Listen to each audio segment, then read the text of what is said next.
I started at the University of North Dakota as an undergraduate student, way back in 1982. Yeah. And then I continued there with my master's, and then I was a director of forensics there, speech and debate. And I then went to the University of Nebraska at Lincoln to get my PhD.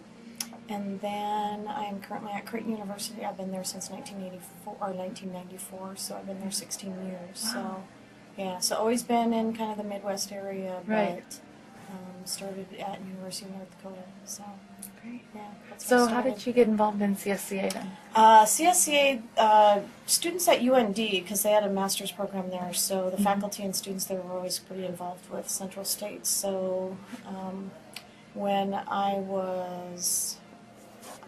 I had worked with the speech and debate program there as a senior, and as a senior undergrad, which is a unique experience, had taught their public speaking course. Wow. How did that happen?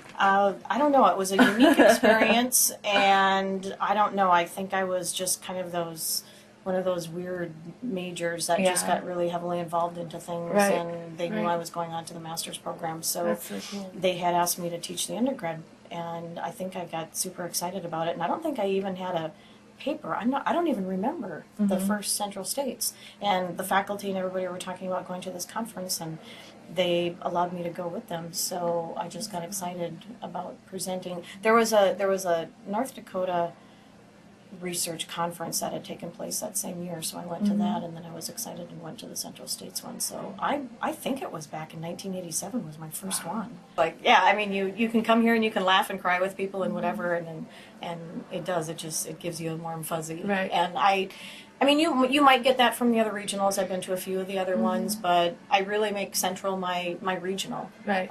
So I don't really go to the other ones very often because I do consider this one my home. Right. It is my main, and probably for the most part my only regional that I typically go to.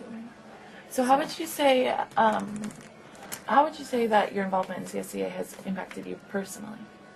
Oh, personally, I wouldn't have the social networks that I do. I wouldn't have some of the colleagues that I do. Wouldn't have the Facebook friends I do. Yeah.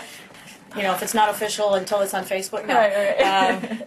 But I wouldn't have the collegiality and the people that I could email and say, hey, we're working on this, what do you think about this? Right. Even though I may not publish with a lot of folks in Central States, the ones that I do are the folks that I've met here. But I just remember in awe when I went there and I would meet people like Sandra Metz and Sandra Petronio and Kathleen Galvin and Steve Duck and all these people that I was reading about, who now back then it was like, oh, Dr. Duck, like the students do now and stuff, and then now it's like, hey Steve, how's it going? And so I just remember it was so fascinating just meeting all those folks, and I thought, wow, to be like them someday would be so cool. Yeah. And I think those were some of the main determining factors why I stayed.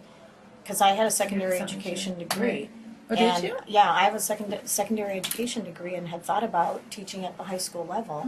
And when I started going to these conferences and teaching in the master's program and going to some of these conferences, that made my decision that I wanted to teach college and get the PhD and be like one of these folks. Yeah. So, yeah. So I would say this is probably a contributing factor to what I do today. Yeah. So speak a little bit more about that. How has your involvement in CSCA affected you professionally? I would say immensely. I know for sure I wouldn't be doing what I was doing and be where I am today without Central. I mean, Central States truly is my home. I mean, I have not missed one. And when I was going to Central States, and I don't even remember the exact dates, probably late or mid 90s maybe, when interpersonal and small group and health communication, because those were some of my main areas, and there wasn't really a place or a home in a sense for those interest groups. So some of us had gotten together and started the charters for those two interest groups. Oh, cool. So I'm one of the charter members on those two and started getting some of the initiatives.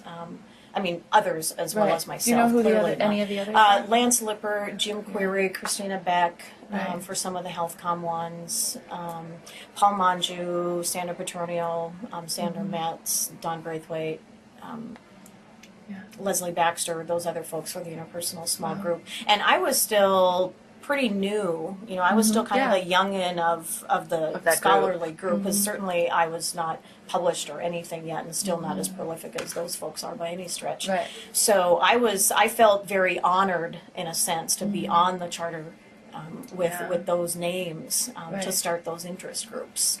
I just hope that Central State stays and continues as strong as it is. I mean, I know there's been, you know, economic bumps and different things in the road, and everybody has their own personality and flair of how they run the organization, and I think that's fine too. You know, mix it up, try different new things, but I just love it, and I hope it continues in a forward projection and stays as successful as it is, and we can keep bringing people in.